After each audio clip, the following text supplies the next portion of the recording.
സ്ത്രീകൾക്കിടയിൽ സംഭവിക്കുന്ന ഒരു പ്രതിഭാസമുണ്ട്. നമ്മൾ മെൻ്റലി, ഫിസിക്കലി, ഫിനാൻഷ്യലി, സ്പിരിച്വലി എല്ലാം തകർന്ന് തരിപ്പണമാകുന്ന ഒരു പോയിന്റിൽ നിന്ന് ചിലപ്പോൾ നമുക്ക് അവിടുന്ന് ഉയർത്തെഴുന്നേൽക്കാനുള്ള ഒരു സ്പിരിറ്റ് കിട്ടും, ഒരു എനർജി കിട്ടും. അവിടെ നിന്ന് എഴുന്നേറ്റ് കിട്ടിയാൽ പിന്നെ നമ്മളെ പിടിച്ചാൽ കിട്ടത്തില്ല, നമ്മൾ തീയാണ്. അങ്ങനെ ഒരു സിറ്റുവേഷനിൽ കൂടെ കടന്നു പോയപ്പോഴാണ് എനിക്ക് ആ കിടന്നിടത്ത് നിന്ന് എഴുന്നേൽക്കാനും ഒരു ഡിസ്ട്രാക്ഷൻ വേണം, വേറൊരു എൻഗേജ്മെൻറ്റ് വേണം എന്നൊക്കെ തോന്നിയത്. അങ്ങനെയാണ് ഞാൻ സോഷ്യൽ മീഡിയയിൽ ആക്റ്റീവ് ആകാൻ തീരുമാനിച്ചത്.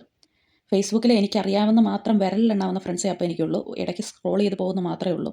ഇൻസ്റ്റാഗ്രാമിൽ ഒരു അക്കൗണ്ട് പേരിന് മാത്രമേ ഉള്ളൂ. യൂട്യൂബാണ് പിന്നെയും വല്ലപ്പോഴും ഞാൻ കാണുന്നത്. അതിനാൽ എനിക്ക് അക്കൗണ്ട് മാത്രമേ ഉള്ളൂ. ഇങ്ങനെയുള്ള ഞാൻ ഒരു സോഷ്യൽ മീഡിയ കോണ്ടൻറ് ക്രിയേറ്റർ ആവണം എന്ന് തീരുമാനിക്കുമ്പം അവിടെ ഒരുപാട് ലിമിറ്റേഷൻസ് ഉണ്ട്. അപ്പോൾ ആദ്യത്തെ എൻ്റെ ലക്ഷ്യം എന്ന് പറയുന്നത്, ഞാൻ എൻ്റെ ടൈമും എൻ്റെ എഫേർട്ടും ഒക്കെ സ്പെൻഡ് ചെയ്യുന്നുണ്ടെങ്കിൽ എനിക്ക് അതിനൊരു പ്രോപ്പർ ഔട്ട്പുട്ട് കിട്ടണം. അതിന് വേണ്ടിയിട്ട് ഞാൻ ചെയ്തതെന്ന് പറഞ്ഞാൽ സോഷ്യൽ മീഡിയയുടെ ട്രെൻഡ് പഠിച്ചു. എനിക്ക് ആദ്യം കുറച്ച് കോൺട്രവേഴ്സ്യൽ സബ്ജക്ട്സ് ഡിസ്കസ് ചെയ്താലേ എനിക്ക് റീച്ച്, എൻ്റെ റീൽസിന് എൻഗേജ്മെൻറ്റ്, എനിക്ക് ഫോളോവേഴ്സ് കയറുള്ളൂ. അപ്പം അത് മനസ്സിലാക്കി ആദ്യം നമ്മൾ നമ്മുടെ ബഹുമാനപ്പെട്ട മുഖ്യമന്ത്രി VDS സ്ത്രീകൾക്കൊക്കെ ടിക്കറ്റ് കൊടുത്തതിനെക്കുറിച്ച്, ഫ്രീ ആയിട്ട് ടിക്കറ്റ് കൊടുത്തതിനെക്കുറിച്ച് റാൻഡമായിട്ടൊരു റീൽ ചെയ്തു. ഇതിൻ്റെ പിന്നാമ്പുറ കഥ പറയട്ടെ. കുടുംബപരമായിട്ട് UDF കാരാണ് ഞങ്ങൾ.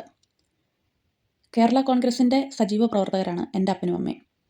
എൻ്റെ അമ്മ 3 ടൈമായിട്ട് അടുപ്പിച്ച് UDFൻ്റെ പഞ്ചായത്ത് മെമ്പറായിരുന്നു. ഇങ്ങനെയൊക്കെയുള്ള ഞാൻ UDFനെ അടച്ചാക്ഷേപിച്ച് ഇങ്ങനെയൊരു റീൽ ചെയ്യണമെങ്കിൽ അതെൻ്റെ നിലപാടല്ല. അതെൻ്റെ കമൻറ്റ് ബോക്സ് നോക്കിയാൽ വിവരമുള്ളവർക്ക് മനസ്സിലാകും. അത്രയും വന്നേക്കുന്ന പരുഷമായ കമൻറ്റുകളിൽ ഒരെണ്ണത്തിന് പോലും എൻ്റെ സ്റ്റാൻഡിൽ ഞാൻ ഉറച്ചു നിന്ന് ഞാൻ അതിന് തിരിച്ച് റിപ്ലൈ കൊടുത്തിട്ടില്ല. എല്ലാത്തിനും ഞാൻ ലൈക്ക് ചെയ്തിട്ടേ ഉള്ളൂ. അതിൽ പോസിറ്റീവായിട്ട് കമൻറ്റ് ചെയ്തവരോട് എപ്പോഴും സ്നേഹവും ബഹുമാനവും മാത്രം. അത് കഴിഞ്ഞിട്ട് പിന്നെ നമ്മൾ ഡിസ്കസ് ചെയ്തത് സിസ്റ്റത്തെക്കുറിച്ചാണ്. അയർലൻഡിലെയും നാട്ടിലെയും സിസ്റ്റങ്ങൾ. അതിൽ നമ്മൾ ആദ്യം ഹെൽത്ത് കെയർ സിസ്റ്റത്തെക്കുറിച്ച് പറഞ്ഞായിരുന്നു.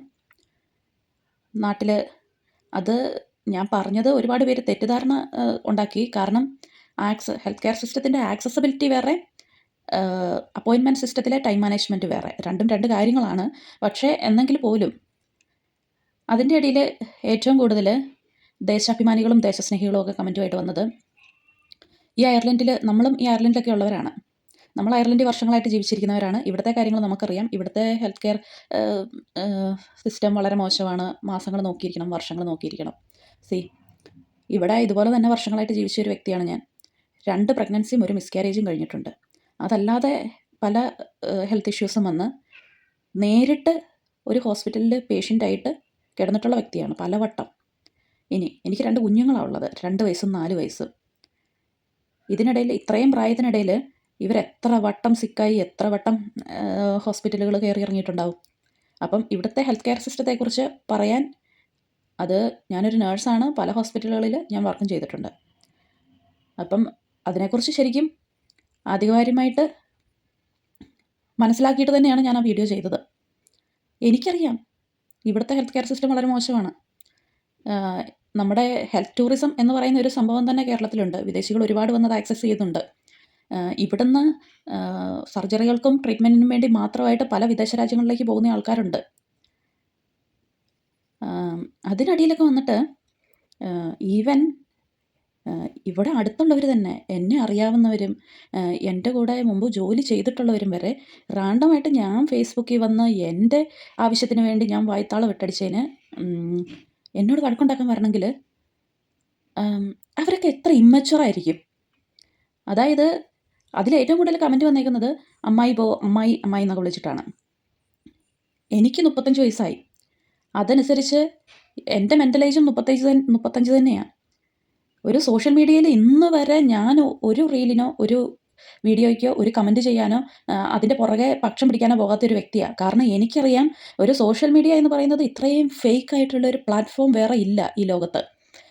അതിൽ കാണിക്കുന്ന 2 മിനിറ്റൊന്നും അല്ല ഒരു വ്യക്തികളുടെ യഥാർത്ഥത്തിലുള്ള നിലപാടോ അല്ലെങ്കിൽ യഥാർത്ഥത്തിലുള്ള ജീവിതമോ.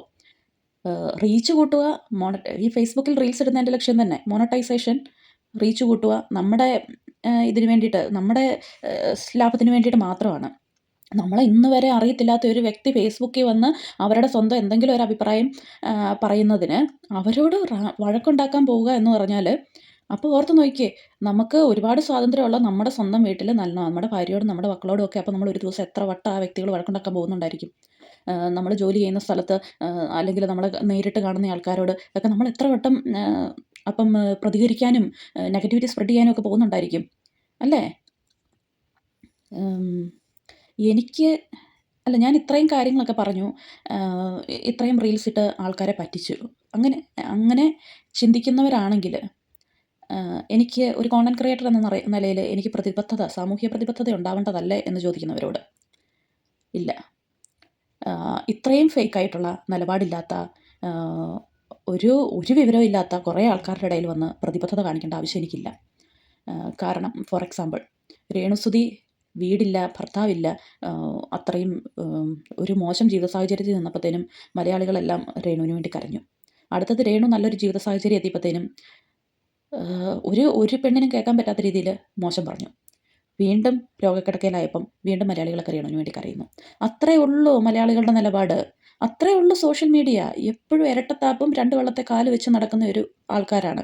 പിന്നെ എനിക്ക് പ്രതിബദ്ധതയുണ്ട്. ആരോടാണെന്നറിയാവോ? ബലഹീനരോട്, കഴിവില്ലാത്തവരോട്, അതായത് കുഞ്ഞുങ്ങൾ. മറ്റുള്ളവർക്ക് ചവിട്ടി മെതിക്കാൻ പറ്റുന്ന ജീവിതങ്ങൾ, അതായത് അസുഖമുള്ളവർ, തിരിച്ച് പ്രതികരിക്കാൻ പറ്റാത്ത കുഞ്ഞുങ്ങൾ, ഒരു ബാഡ് മാരേജിൽ പെട്ടുപോകുന്ന സ്ത്രീകൾ, കുഞ്ഞുങ്ങൾക്ക് വേണ്ടി മാത്രം ജീവിക്കേണ്ടി വരുന്നവർ, പ്രായമായവർ, അങ്ങനെയുള്ളവരോടൊക്കെ എനിക്ക് പ്രതിബദ്ധതയുണ്ട്. എന്നും അങ്ങനെയുള്ളവർക്കൊക്കെ വേണ്ടിയിട്ട് ഞാൻ ശരിക്കും ട്രൂ ആയിട്ട് നിൽക്കുകയും ചെയ്യും, നിലകൊള്ളുകയും ചെയ്യും. സോഷ്യൽ മീഡിയയിൽ എനിക്ക് റെസ്പെക്റ്റ് തോന്നിയിട്ടുള്ള ഒരു സ്ത്രീയേ ഉള്ളൂ. അത് നമ്മുടെ നാഗാദേവിയാണ്. പറയുമ്പോൾ നിങ്ങൾ ചിരിക്കുമായിരിക്കും. പക്ഷേ അത്രയും ജെനുവിനായിട്ട് എത്ര സ്ത്രീകൾക്ക് നിൽക്കാൻ പറ്റും? എത്ര ആണുങ്ങൾക്ക് നിൽക്കാൻ പറ്റും? നമ്മുടെ ട്രൂ സെൽഫ് പുറത്ത് കാണിച്ച് എത്ര ആൾക്കാർക്ക് നിലനിൽക്കാൻ പറ്റും?